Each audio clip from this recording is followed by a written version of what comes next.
Meus irmãos, a paz do Senhor, meu tributo de gratidão ao bom Deus por sua benevolência para comigo, concedendo-me o privilégio de mais uma vez estar com seu rebanho, celebrando o seu precioso nome e com a oportunidade riquíssima de poder dizer que o Senhor é bom e a sua misericórdia dura para sempre.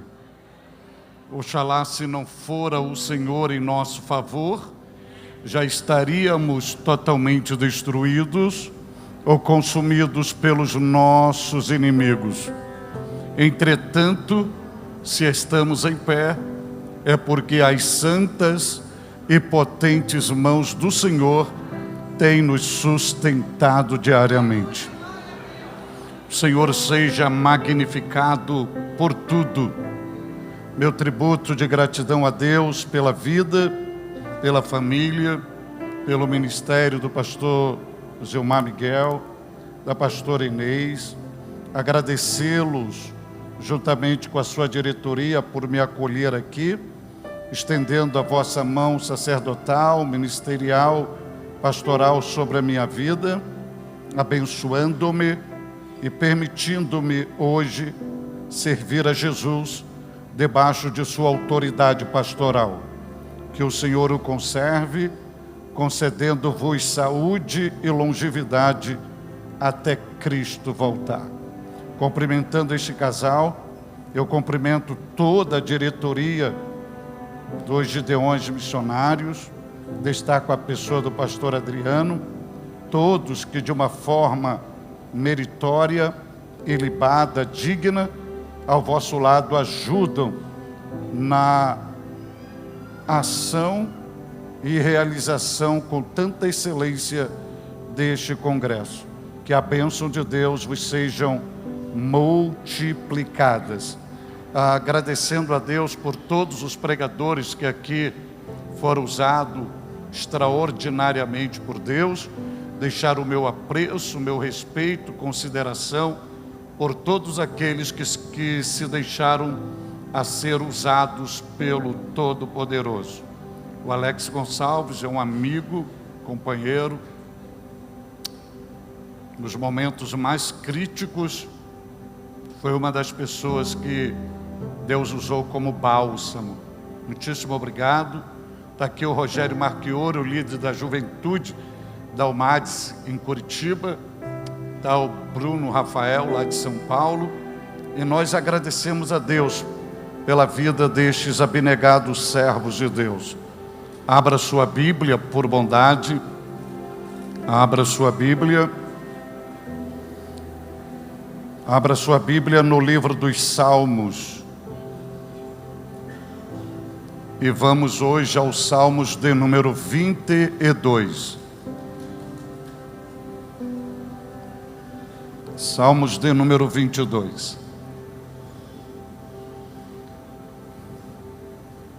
E no Salmos de número 22, nós vamos ler hoje o versículo de número 1. Salmos de número 22, e o versículo é o versículo de número 1. Se você o achou, você pode dizer graças a Deus. Diz a Bíblia, palavra do Senhor: Deus meu, por que me desamparaste?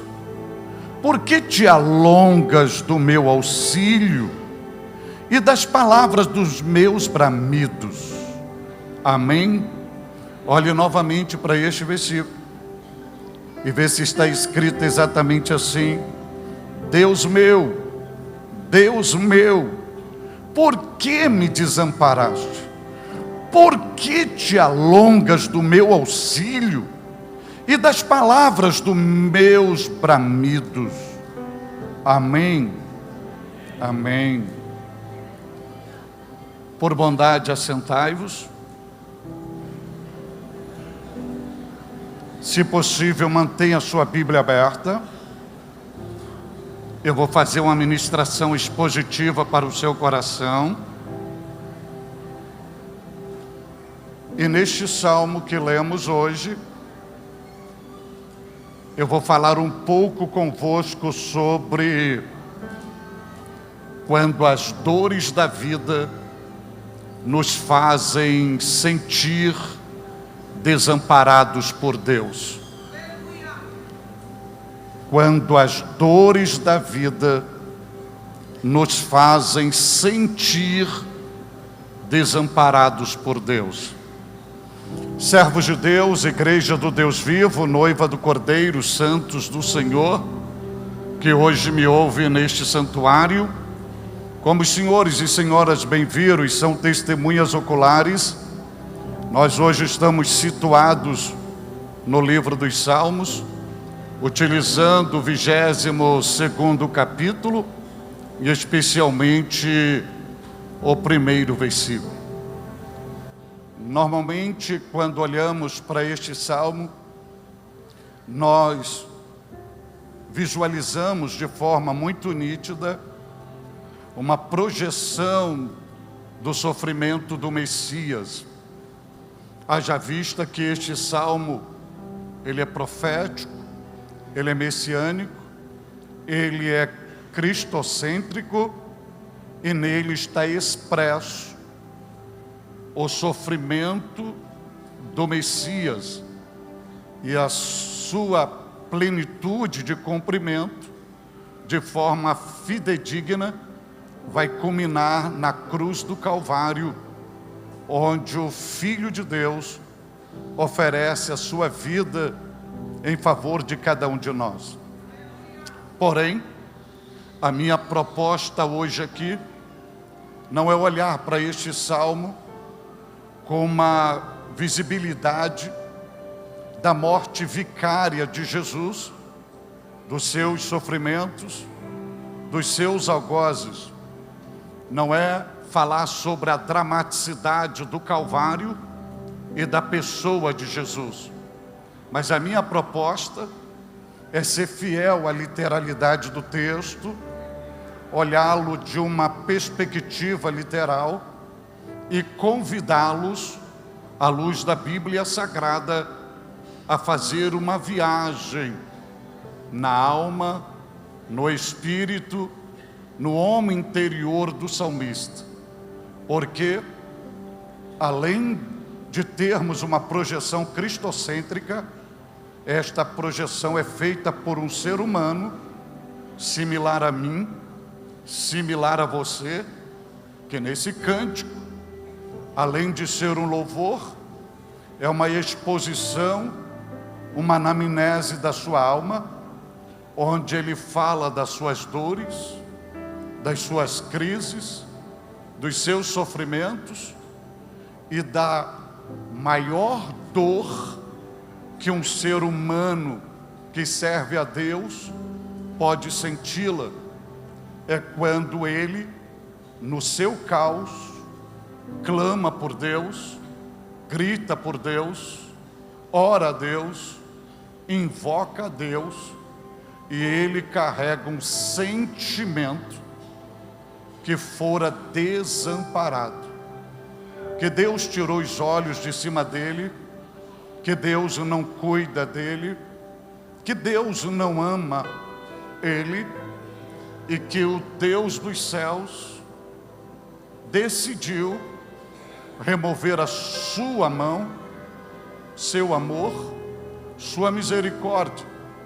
E esse ser humano, refém dos seus sentimentos, no meio das suas precipitações, no seu desespero, ele grita desesperadamente, questionando o Deus dos céus: Deus meu, por que me desamparaste? Mas, quando você olha para este versículo, não é apenas uma pergunta. Este versículo, ele tem duas perguntas. A primeira: Deus meu, por que me desamparaste? E a segunda: por que te alongas do meu auxílio? Ou seja, Por que estás tão distante? Por que demoras tanto? Por que não reage imediatamente para me socorrer? Não tens ouvido o meu bramido, meu gemido? Não tem visto a minha situação deplorável? E nesse desespero, ele expõe a essência do seu homem interior, verbalizando a mesma, dizendo: Deus meu, por que me desamparaste? Quando você olha para o Salmo de número 22, você percebe que o início deste Salmo é baseado em questionamento, em lamentos e queixas contra Deus. E algo muito importante neste Salmo, que não existe uma coletividade de cantores, é apenas um cantor, é apenas um indivíduo. Logo, esse lamento é um lamento individual, é um lamento pessoal, onde o salmista, ele se enxerga ou se enxerga de uma forma tão degradante, que chega um momento do caos da sua dor, a qual ele não se enxerga como homem, não se enxerga como gente, não se enxerga como ser humano, e sim como um verme. Porque quando chega no versículo 6, ele diz: sou um verme e não um homem.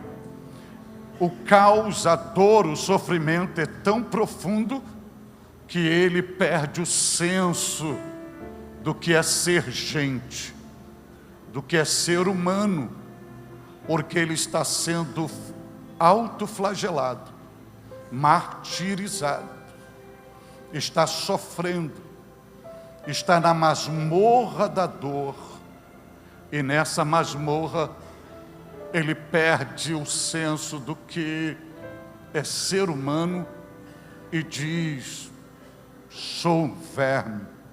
Nessa expressão é possível visualizar que, devido à extremidade da sua angústia, o seu homem emocional está totalmente desfacelado, o seu homem espiritual não tem paz interior, e o seu homem físico-biológico está totalmente debilitado, e além disso, predomina uma sensação de uma morte iminente. E é em meio a esse desespero, onde ele se sente plenamente abandonado por Deus, ele grita descontroladamente, dizendo: Deus meu, por que me desamparaste? Por que te alongas do meu auxílio e das palavras do meu bramido? Na veracidade veterotestamentária, não é articulada uma pergunta tão aflitiva como esta, porque ela representa o ponto mais baixo do desespero humano. No Novo Testamento, a morte do Filho de Deus, Jesus o Cristo, na ocasião da sua dramaticidade no Calvário, esta pergunta volta a ser feita novamente. E em seu sofrimento, o salmista prefigurou o Messias. Por sua vez, Jesus, em seu sofrimento, ele se identifica com o salmista. Na cruz, esta pergunta vai ser ecoada pelos lábios exclusivos de Jesus, em seu momento mais profundo de sofrimento. Logo, se o próprio Jesus se sentiu desamparado ou abandonado pelo Pai, vale salientar aos senhores e senhoras que essa pergunta, ela é importantíssima na vida de um cristão fiel que serve a Deus com amor, obediência e santidade. De fato, a indagação pessoal do salmista ensina a cada um de nós que na trajetória da vida existem circunstâncias tão difíceis, tão dolorosas, tão caóticas, que geram em nós transtornos espirituais, emocionais, físicos, que causam marcas profundas em cada um de nós.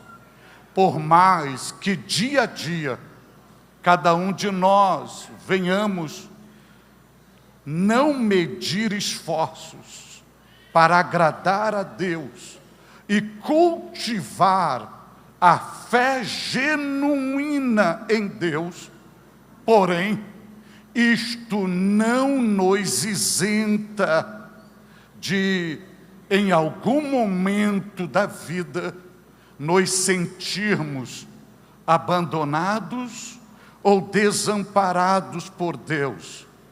À luz da Bíblia, Davi, o homem segundo o coração de Deus, se sentiu desamparado por Deus. Jeremias, o profeta das lágrimas, se sentiu desamparado por Deus. Elias, o profeta do fogo, em um momento da vida, sentiu-se desamparado por Deus. Moisés, o maior legislador da história do povo de Deus, em um momento da vida, sentiu-se desamparado por Deus.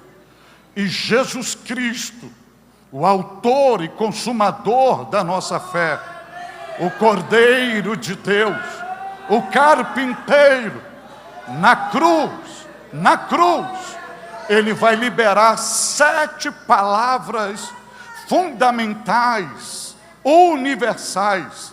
Das 7 palavras, uma delas, ele grita, ele clama, ele brada: Deus meu, por que me desamparaste? Se o próprio Jesus sentiu-se desamparado pelo Pai, quanto mais eu, quanto mais você. Quem nunca disse, em meio aos martírios da vida: Deus meu, por que me desamparaste?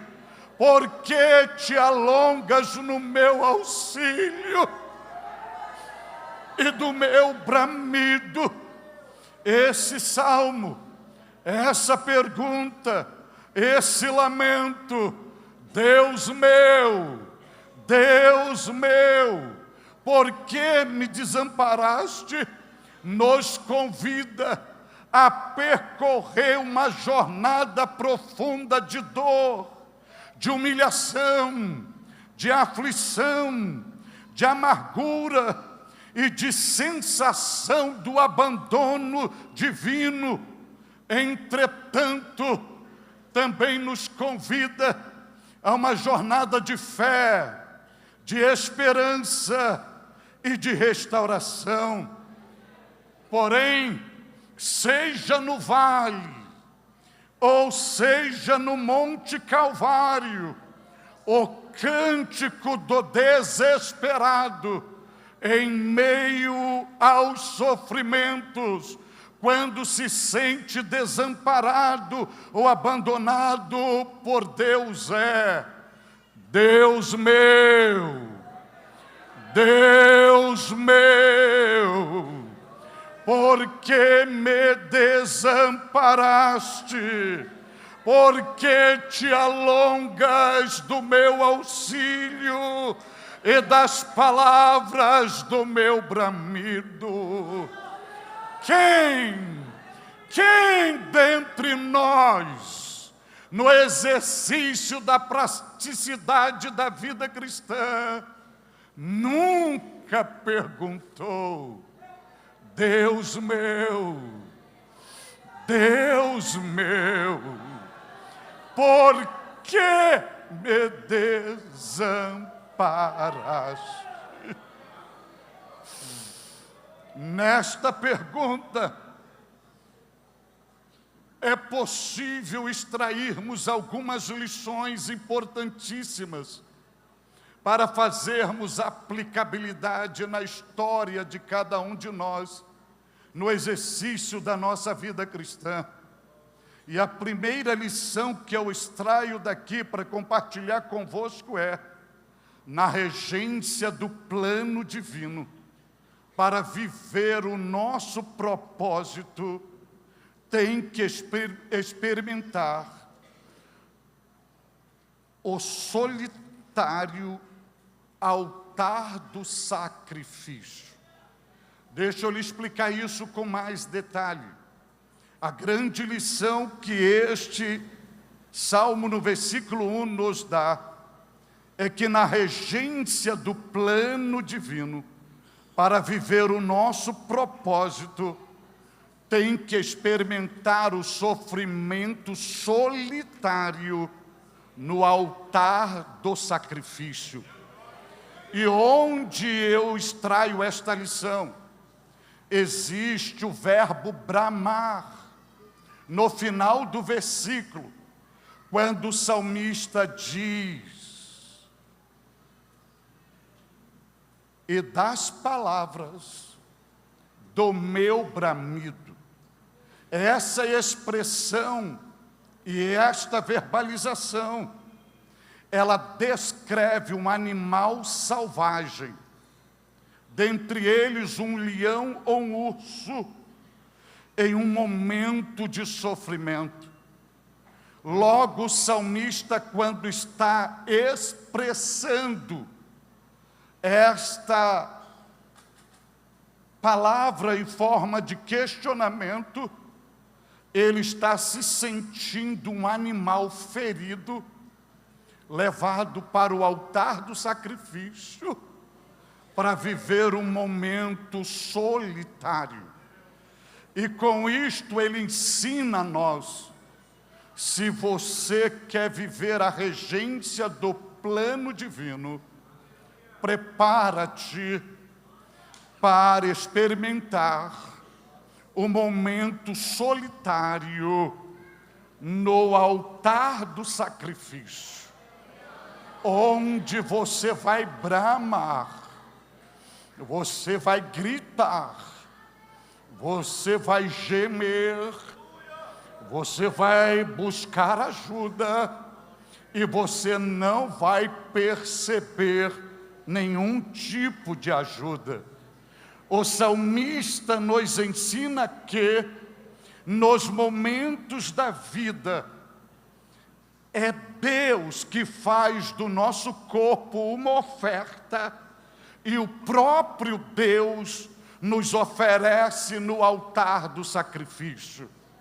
Se você olhar para a Bíblia Sagrada, você não encontra o diabo chamando ninguém para levá-lo ao altar do sacrifício. Você encontra o diabo propondo, como propôs a Jesus, glória, fama, riquezas, mas não o altar do sacrifício. Mas quando você olha para Gênesis 22, você vê Deus falando com Abraão, e dizendo em outras palavras: quer viver o meu propósito, pegue o filho a quem tu amas e vá para o Moriá e ofereça-o em holocausto a mim, porque quem vive o propósito de Deus, Deus olha para ele e diz para ele o seguinte: você é muito mais do que uma estrutura biológica, você é a minha oferta na face da terra. Logo, a qualquer momento eu posso preparar o meu altar e olhar para você e dizer: eu vou te ofertar hoje no meu altar. E é justamente o que a Bíblia ensina. Quando você ler o Salmo 100, o salmista vai dizer que Deus nos fez ovelhas do seu pasto. Isto significa dizer-lhes que existem momentos que parece que o curso da vida de um servo de Deus é somente de pastos verdejantes e águas tranquilas. Aí, de repente, sem aviso prévio, Deus olha para cada um de nós e Ele diz assim: hoje eu vou te ofertar no meu altar do sacrifício. Daí em diante o cenário muda, e muda completamente. Isto é, agora em diante não tem mais ovelha sorridente em pastos verdejantes, mas tem ovelha sendo conduzida ao matadouro para ser sacrificada. E é nesse processo que Deus, sem dar explicação, Ele tira o nosso couro, Ele nos faz sangrar, Ele nos despedaça, e Ele nos põe para sermos assados no fogo da provação. Eu disse assar, porque Deus não aceita oferta crua no altar. Ele recebe crua, mas para estar aprovada e para agradá-lo, ela tem que ser queimada, torrada. E é este processo que Ele faz conosco, e às vezes não entendemos, e não vamos entender mesmo, porque foge a lógica humana, foge a compreensão humana, foge a explicação humana, e a gente não entende. Por que tanto sofrimento? Por que tanta dor? Por que tanto gemido? Por que tanto suor misturado às lágrimas? E sabe por que tanto isso? Simplesmente porque somos a oferta de Deus. Deus te trouxe hoje a este lugar para lhe conscientizar: você é a oferta, você é o cordeiro, você é a ovelha para o holocausto da provação. Talvez você esteja alegando: por que eu sofro tanto se eu procuro agradar a Deus? Por que eu sofro tanto se eu luto diariamente para andar em santidade? Por que eu sofro tanto se eu decidi obedecê-lo incondicionalmente? Aí a Bíblia responde: mesmo em obediência incondicional, mesmo em santidade, mesmo em fidelidade, mesmo em comunhão, mesmo tendo graça, mesmo tendo fé, mesmo tendo a presença do Espírito Santo, sabe por que você sofre tanto? Porque você é a oferta de Deus. Você é a oferta de Deus. E receba esta palavra: Deus não usa oferta que não lhe agrada. Deus só usa a oferta que agrada. Deus não usa oferta defeituosa. Deus só usa a oferta que tem perfeição. Deus não usa qualquer oferta. Ele só usa oferta que é fruto de obediência, submissão, rendição, quebrantamento e entrega total a Ele. Você é a oferta. Entende agora por que acontece tudo isso com você? Porque você é a oferta do sacrifício. E deixa eu lhe dar um conselho bíblico hoje aqui: pare de dizer que o que está acontecendo contigo é obra do diabo. Não é. É o próprio Deus que está ofertando você no seu altar. Agora deixa eu lhe dizer algo aqui muito importante. Se Deus está ofertando você no altar do sacrifício, logo Ele é o ofertante. Se Ele é o ofertante, Ele não sai de perto da oferta. Ele fica contemplando a chama da provação e queimando toda a carne da oferta. E quando vai queimando,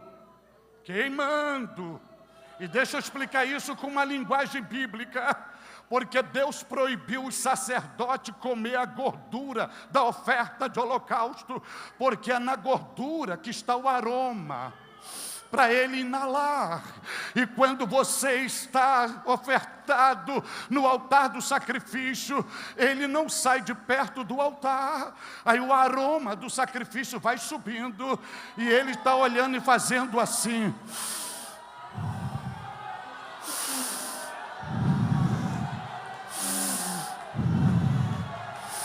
Este ato dele inalar o aroma da oferta, a Bíblia chama de sacrifício de louvor. E o que é o sacrifício do louvor? É você no meio da dor, é você no altar do sofrimento, é você na crise, é você sangrando, é você nas lágrimas, e você dizendo para ele: nu saí do ventre da minha mãe, nu eu voltarei para lá. O Senhor o deu, o Senhor o tomou. Bendito, bendito, bendito, bendito, bendito seja o nome do Senhor. É você agonizando e dizendo: Deus proverá, Deus proverá, Deus proverá, Deus proverá. É você sofrendo e olhando para Ele dizendo: Tu és fiel, Tu és fiel, Tu és fiel, Tu és fiel, Tu és fiel, Tu és fiel. E Ele:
Glória a Deus.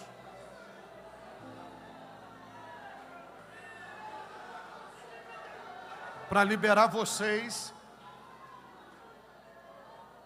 eu vou usar apenas dois pronomes nessa pergunta. Eu vou utilizar os dois pronomes e vou liberar os senhores.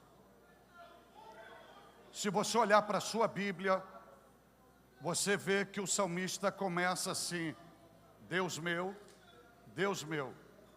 Ele usa o pronome possessivo pessoal no singular. Ele diz meu, se referindo que apesar de tudo Deus é dele. Mas também ele usa um pronome pessoal também no singular, quando ele diz assim, porque me. Então ele se refere a duas pessoas. Ele está se referindo ao divino e ele está se referindo a si mesmo. Veja que no questionamento não é Deus nosso, por que nos desamparaste? O questionamento é Deus meu, por que me desamparaste? Esses dois pronomes vão nos ensinar uma lição. E a grande lição é que no altar do sofrimento, do sacrifício que Deus nos oferta, ele é individual e ele é solitário. Porque ele diz assim, me e não nos. Ele não está questionando, nos desamparaste. Ele está perguntando, por que me? Ele está sozinho. Tudo é com ele. Isto significa ensinar algumas verdades. No cumprimento do propósito existencial que Deus estabelece para cada um de nós, ninguém pode nos acompanhar, a não ser Deus e nós mesmos. Você não pode levar ninguém com você, que Deus não permite. É um relacionamento, é uma interação, só Deus e você. E você precisa ter a convicção plena de quem é Deus em sua vida, que você é realmente amado e filho de Deus. Porque se você não estiver esta convicção e não entender que a sua vida é regida pelo propósito divino, há uma probabilidade muito grande de você entrar em paranoia e com tendências de negar a fé e alimentando pensamentos tóxicos. Mas guarde no seu coração, isto é bíblico, mas guarde isso no seu coração. Deus não quer duas ofertas ao mesmo tempo no altar. Deus não aceita duas ofertas ao mesmo tempo no altar. A oferta é individual. A oferta é personalizada. E eu posso lhe provar isso biblicamente. Voltando a Gênesis 22, quando Deus pede para ofertar o filho de Abraão ao sacrifício, Deus diz assim, toma agora o teu único filho. E Abraão não era pai de um único filho, ele já era pai de Ismael. E Deus toma agora o teu único filho, e Deus dá o nome a Isaque, a quem tu amas. Deus está dizendo, não traga Ismael, e não troque Isaque por Ismael. Eu só quero Isaque. Deus olha para nós e diz: eu só quero você. Não adianta convidar mais ninguém ou colocar outra pessoa, porque Deus está dizendo: eu só quero você. Eu só quero você. Isto significa, ouça-me aqui, por favor, isso é Deus dizendo a cada um de nós: ninguém pode beber o vinagre da dor para você. Se é o vinagre, foi destinado, está o teu nome, está o teu endereço, está a tua casa, está a tua família, ninguém pode beber esse vinagre da dor, é só você.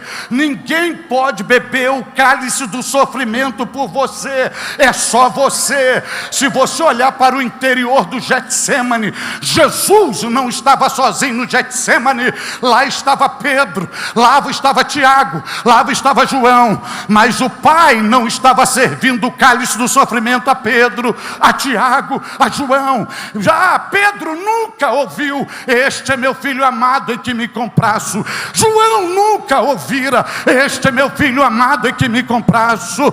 Tiago nunca ouvira: este é meu filho amado em que me comprazo. Mas aquele que ouviu: este é meu filho amado em que me comprazo, chega o Pai com o cálice do sofrimento: beba, beba. É para você. Só você é capaz de beber.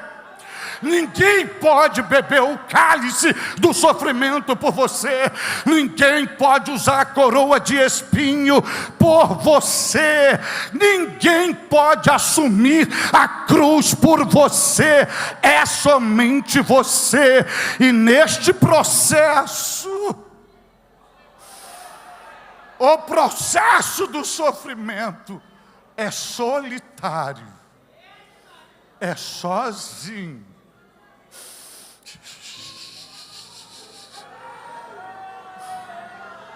E vai me ouvindo um pouco mais: os teus melhores amigos e até aqueles que fizeram votos de morrer em teu lugar, eles te deixarão. Aí eu te pergunto: covardia, injustiça, infidelidade, ingratidão não faz parte do propósito do Pai. É o Pai que não deixa eles se aproximarem. É o Pai que não deixa eles ajudarem. Porque o processo do sofrimento é solitário. Aí você me pergunta: e por que Deus faz isto? É porque Deus decidiu de ser glorificado em você, e você ser glorificado nele. É a tua missão, é o teu propósito.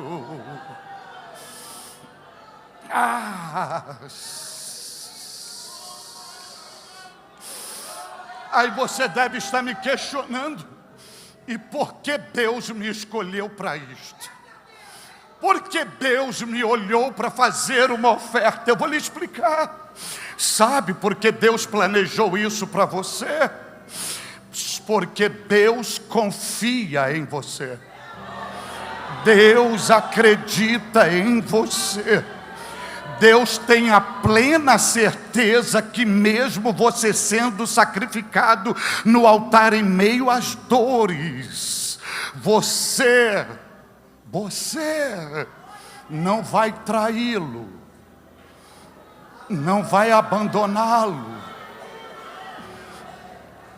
não vai largá-lo, não vai virar as costas para ele. E mesmo em meio à dor, sangrando, mesmo que as tuas forças se evacuaram, você vai dar um jeito e vai tirar força da fraqueza. E numa regência do Espírito Santo, você ainda vai ter graça de olhar para ele e chamá-lo Pai. Pai. Deixa eu voltar às 7 palavras fundamentais de Jesus na cruz. Jesus libera 7 palavras. Nas 7 palavras, ele chama Deus de Deus apenas uma vez, reproduzindo esta palavra: Deus meu, por que me desamparaste? Mas lá nos algozes, o sol escurecido, a agonia, os olhos virando, perdendo o oxigênio, de forma moribunda, 2 vezes ele chama Deus de Pai. Pai, perdoa-lhes, não sabe o que fazem. E a última palavra dele: Pai, nas tuas mãos eu entrego meu espírito.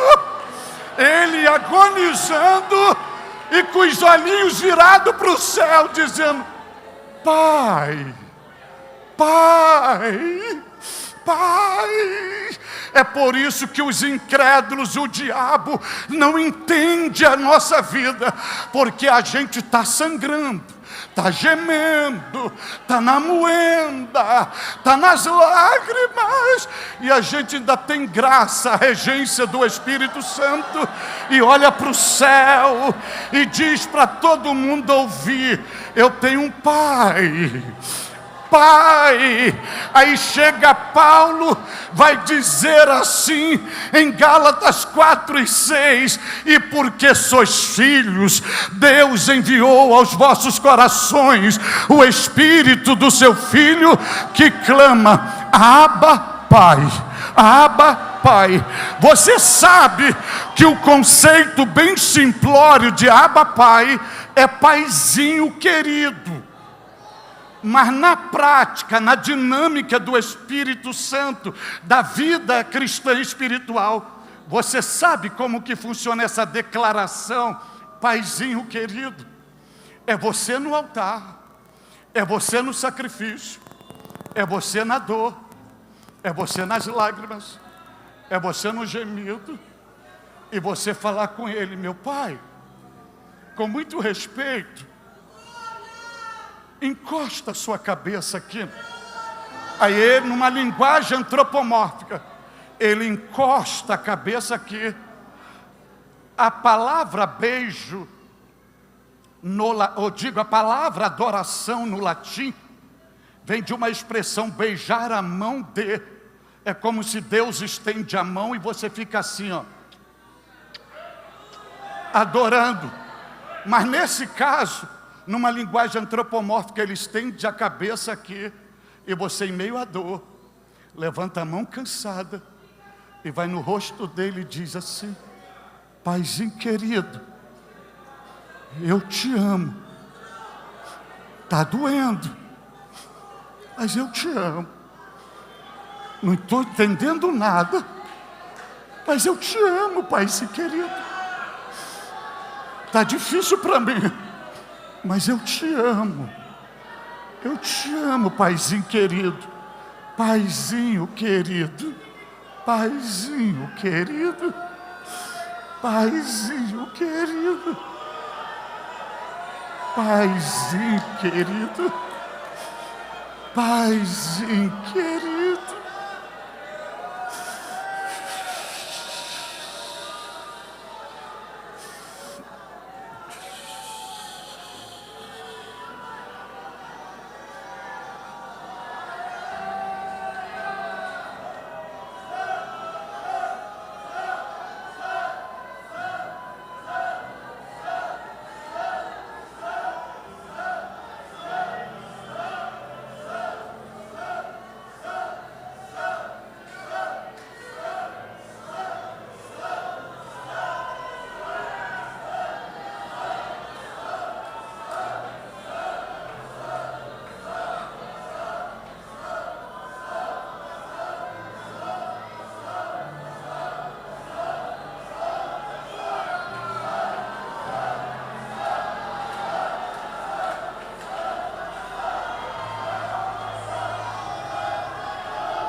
Se Deus se apresentasse diante de você no meio da sua dor, você teria coragem de dizer: Paizinho querido,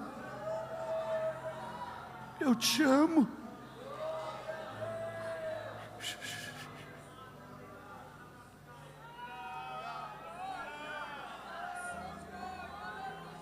Eu não tenho o hábito de estar mandando repetir. Mas se você sentir, se você for voluntário, isso não te constranger, você tem a oportunidade de dizer hoje: Paizinho querido, eu te amo.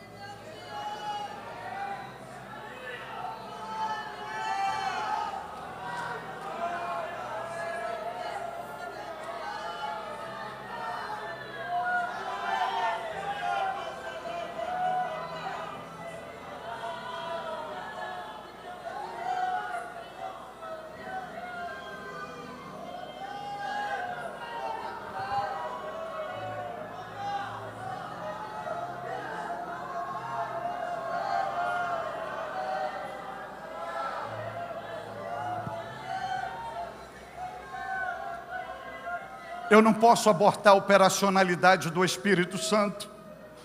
E Paulo diz que Deus envia no nosso coração o Espírito do seu Filho. E o Espírito Santo dentro de nós clama: Abba, Pai, Paizinho querido.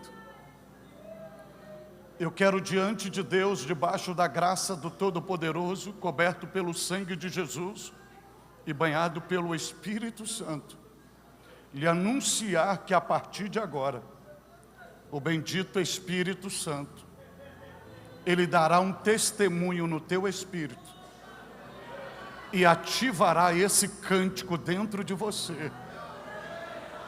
E você não se espante, cada pessoa do teu lado, baixinho ou de forma mais forte, vai estar dizendo: Abba, Pai, Paizinho querido. Porque a partir desse momento há uma ação operacional do Espírito Santo. E Ele está testificando isso dentro de você. Eu não vou mandar você levantar a mão. Eu não vou mandar você dar glória a Deus. Porque eu não sou capaz de fazer. Porque não é por força e não é por violência. É pelo Espírito do Senhor. E Ele está testificando agora.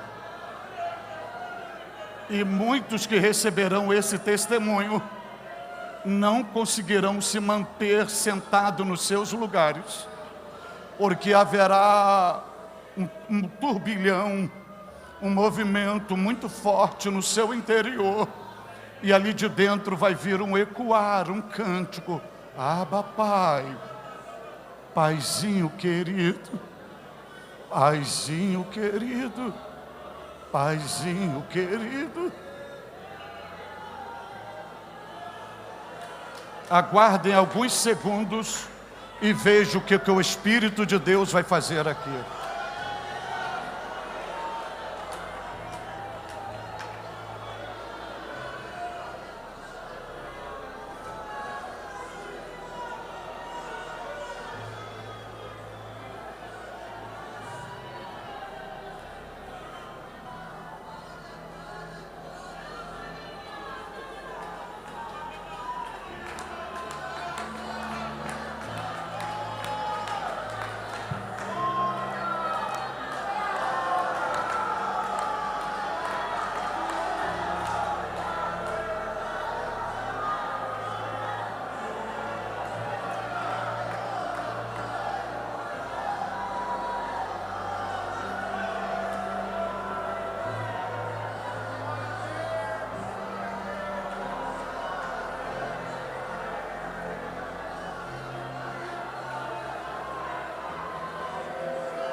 Para você não pensar que é coisa da minha cabeça, eu estou autorizado por Ele para dizer que a partir de agora cada metro quadrado desse ambiente será dominado, impregnado, envolvido, encharcado com a sua gloriosa presença.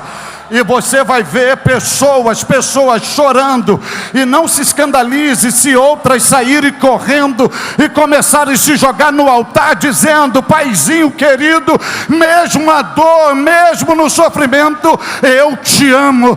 E você vai ver como onda do mar, começando do meu lado direito, pegando aqui e dominando aqui, vindo a este lado, vindo aqui, e todo esse ambiente sendo dominado pelo poder do Espírito Santo. E não vai ficar embaixo, até aqui em cima do altar haverá algo sobrenatural, no mover que não é de homem, não é manipulação, não é psicologia, não, é uma ação divina, é o poder do Espírito Santo. Você é a oferta, você é a oferta, você é a oferta. E você chegou aqui hoje dizendo: Deus meu, Deus meu.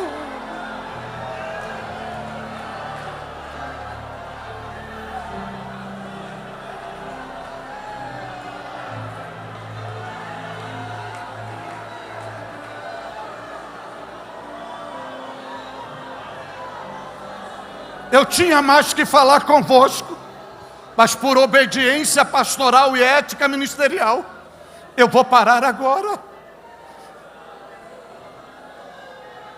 Porque não é no muito falar.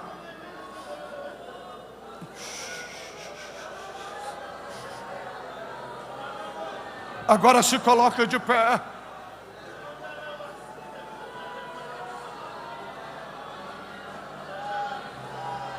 Agora olhe para mim aqui.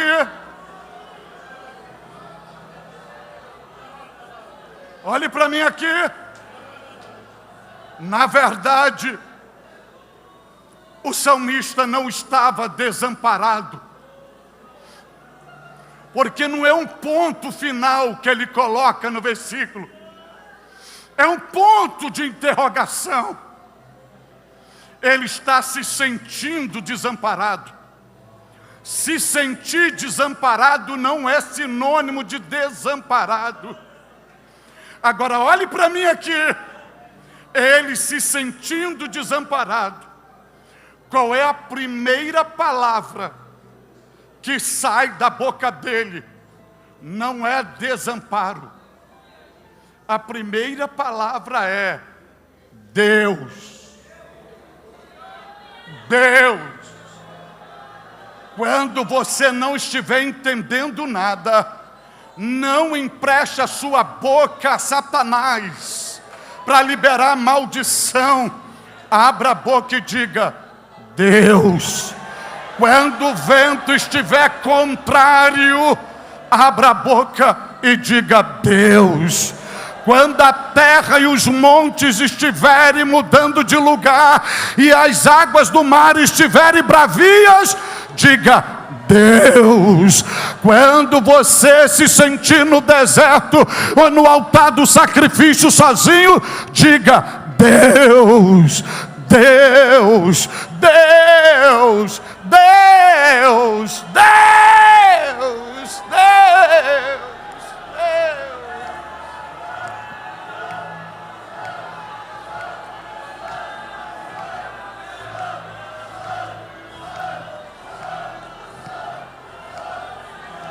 Será que só tem esses irmãos ciganos aqui no culto?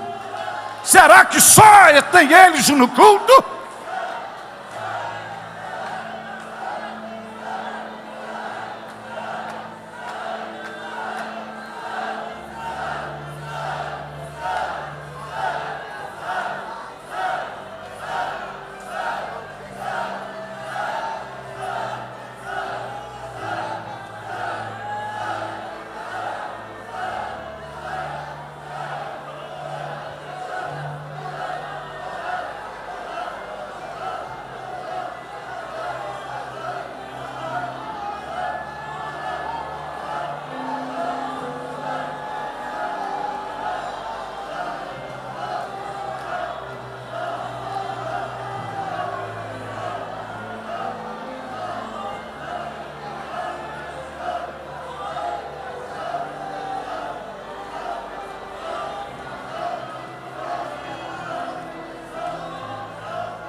A partir dessa ministração, eu vou dizer para vocês, anunciar o que Deus fará na vida de vocês a partir dessa ministração. Quando as dores da vida nos fazem sentir desamparado por Deus, você só está se sentindo desamparado. É Deus que está lhe ofertando. E eu vou lhe anunciar o que vai acontecer com a sua vida. Se o irmão que está me ajudando na tela, para não pensar que é coisa da minha cabeça, ponha Oséias capítulo 6, versículo de número 1 e 2, porque está aqui um anúncio profético do que Deus fará com você. Vinde, tornemos ao Senhor, porque Ele despedaçou. É Ele que leva para o altar, é Ele que fere, é Ele que tira o couro, é Ele que sangra, é Ele que faz moer, é Ele que faz gemer. Vinde, tornemos, porque Ele nos despedaçou, mas Ele não deixará a ferida aberta, porque o mesmo que fere, Ele nos sarará. Feriu e nos atará a ferida. Agora deixa eu lhe dizer algo aqui, Quem disse na cruz,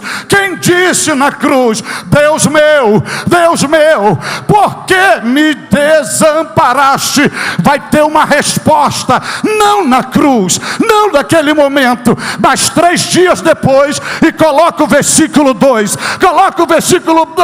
depois de 2 dias, Deus já está dando uma data. Filho, filha, aguarde 2 dias, aguarde 2 dias, aguarde 2 dias, aguarde 2 dias. Depois de 2 dias nos dará vida, e ao terceiro dia nós ressuscitará. Prepara-te, vem aí um novo tempo, uma nova fase, uma nova história. Vem aí, ressurreição, ressurreição.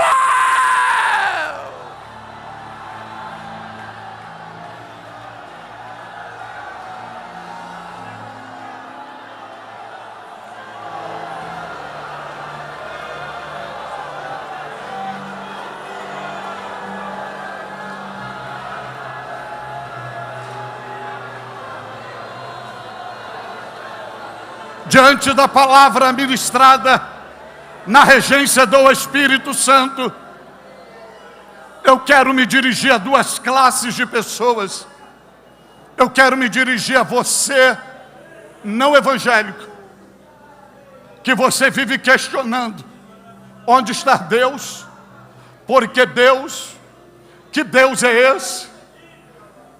E Deus lhe trouxe hoje aqui para dizer que você só vive baseado em sentimento, mas Ele quer lhe dar experiência, e a experiência vai te levar a uma qualidade de vida, e esta qualidade de vida só é possível quando você reconhecer que Jesus é o único caminho, Jesus é a única verdade, Jesus é a única vida. Ninguém vem ao Pai a não ser por Jesus.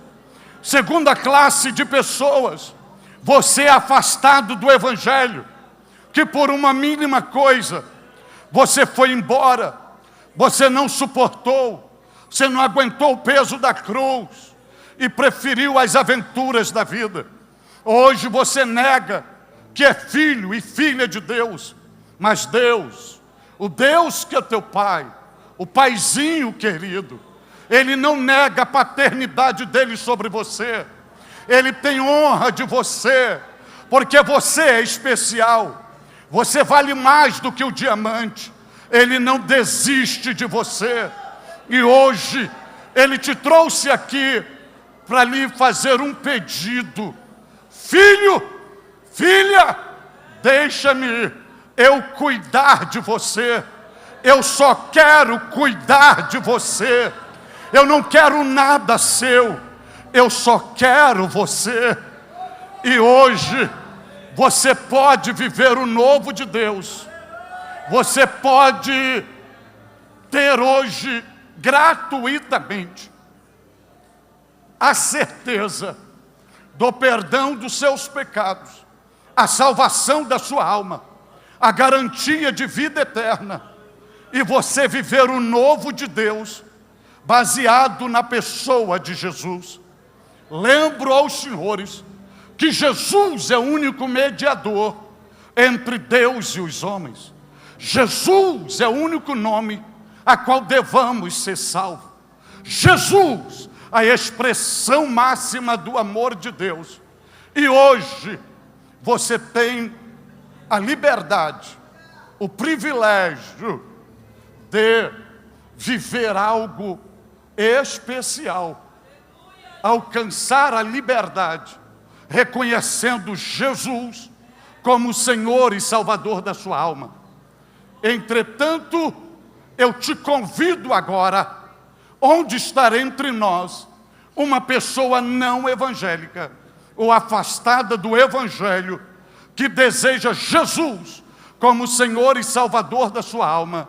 Se você o deseja, saia do seu lugar agora e venha até o altar, porque queremos orar por você.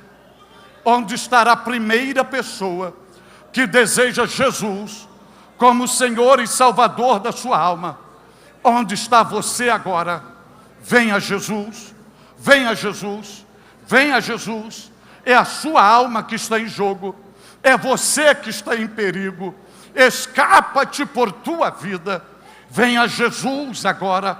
Onde estará a primeira pessoa que deseja oferecer a sua vida como oferta de louvor a Jesus? Jesus é o único caminho. Jesus é o Salvador da humanidade. Você vale preço de sangue. Um homem inocente morreu em teu lugar. Onde estará a primeira pessoa que deseja Jesus como seu Salvador? Você pode levantar uma das suas mãos, onde quer que você esteja. Você afastado do Evangelho, venha Jesus hoje aqui, porque você é preciosíssimo, preciosíssima para Deus. Eu vou pedir a gentileza para abrir os corredores. Para abrir os corredores, está vindo a primeira pessoa. Onde estará a segunda pessoa para Jesus? Onde estará a segunda pessoa para Jesus? Porque a tua alma está em perigo. Escapa-te por tua vida. Venha Jesus agora. Venha Jesus, venha Jesus, venha Jesus. Eu estou aguardando você. Eu estou aguardando você. Você não pode voltar para a tua residência hoje sem uma aliança com Jesus. Hoje é teu dia, hoje é o teu momento. Está chegando a segunda pessoa chorando. Onde está a terceira pessoa para Jesus? Onde está a terceira pessoa para Jesus? É a tua alma, é a tua vida. A tua decisão hoje definirá onde a tua alma passará a eternidade. É uma questão de destino, é uma questão de escolha entre céu ou inferno. Onde você quer que a tua alma vá passar a eternidade? Onde estará a próxima pessoa para Jesus? Onde estará a próxima pessoa para Jesus? Onde estará a próxima pessoa? Está vindo lá. Está vindo lá. Está vindo lá. Está vindo. Irmãos,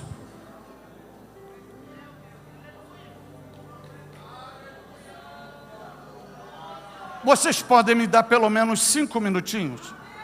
5 minutinhos? Essas almas são especiais. E eu tenho uma palavra de Deus aqui. Parem todos e deixem o controle do mundo espiritual aqui comigo.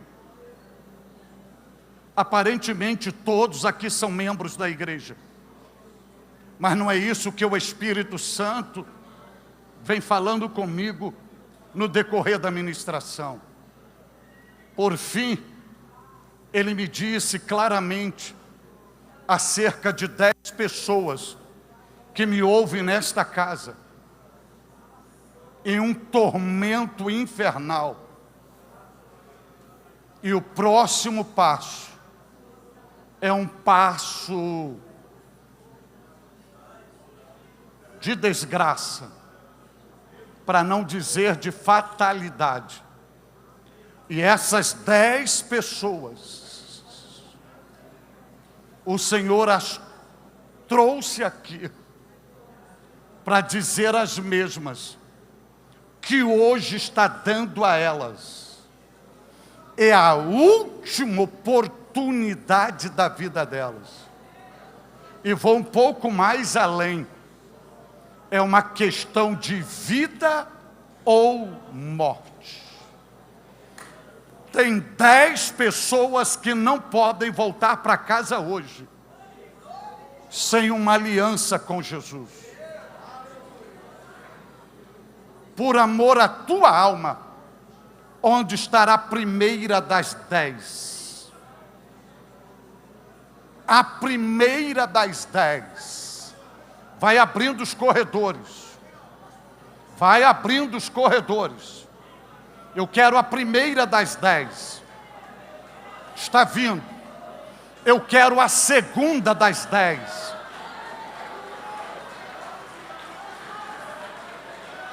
Está vindo. Eu quero a terceira das 10. A quarta das 10. A quinta das 10. Eu quero a sexta pessoa das 10. Está vindo. Eu quero a sétima pessoa das 10. A sétima, a oitava pessoa das 10. Chegou a oitava. Eu quero a nona pessoa das 10. A nona! Onde estará a nona pessoa? A nona pessoa. Eu vou avisar a nona. A nona. Se você não vir andando com seus próprios pés, nem que seja de joelhos se arrastando, você virá, porque eu não aceito te perder para o capeta. Satanás não te merece. Escapa-te por tua vida. Onde estará a nona pessoa? Onde estará a nona? Está chegando a nona. Onde estará a décima? Chegou a décima pessoa. Está vindo a 11ª. Chegou a 12ª. Chegou a 13ª. Onde estará a 14ª? 14ª! Está chegando a 14ª. 15ª. 15ª! É Jó! Vai abrindo os corredores, irmão. Abre os corredores, por favor. Abre os corredores. Abre os corredores. Está chegando a 15ª. Está chegando a 16ª. Onde estará a 17ª? 17ª. É hoje. É já. É urgente. A 17ª pessoa. Onde está você aqui agora? Onde está você? Fiquem tranquilos. Fiquem tranquilos.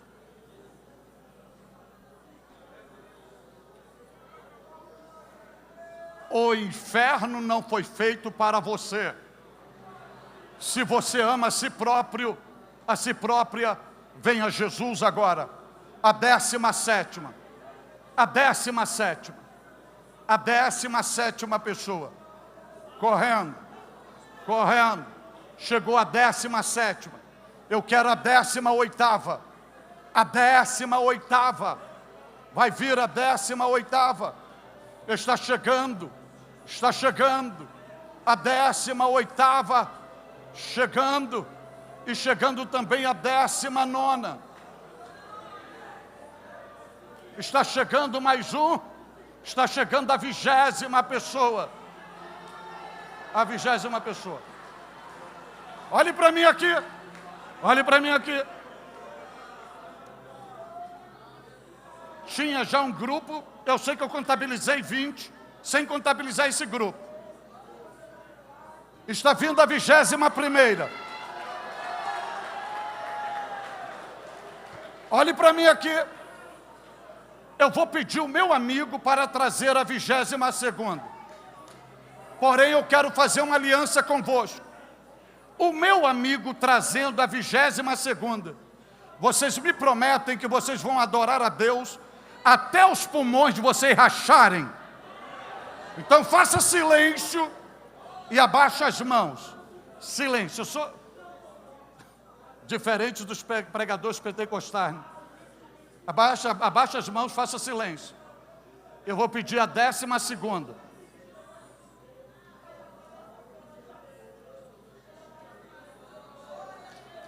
Você pode dar glória a Deus que a 12ª chegou. Mas faça silêncio. Se Deus deu a 22ª, é porque tem a 23ª e a 24ª. Então faça silêncio, que eu vou pedir o meu amigo para trazer as duas de uma vez só. Faça silêncio. A 23ª chegou, então eu vou pedir o meu amigo para trazer a 24ª.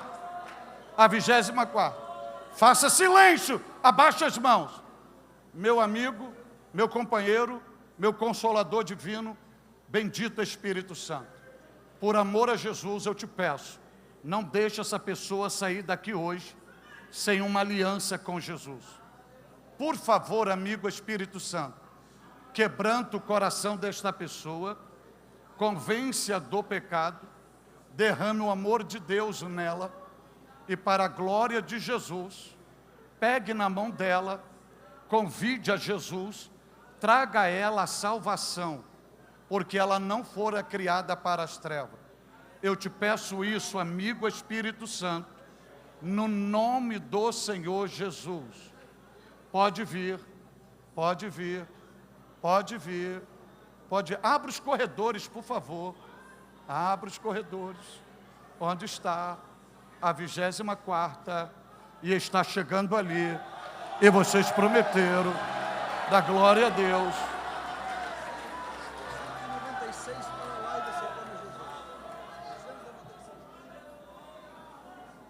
Aqui nós temos uma média de umas 30, 35 pessoas. E na tela chega a informação em primeira mão. 296 pessoas aceitando a Jesus. Aí põe aí mais 35, 357, 387, 392 pessoas. Estufa esse peito e dê um brado de glória.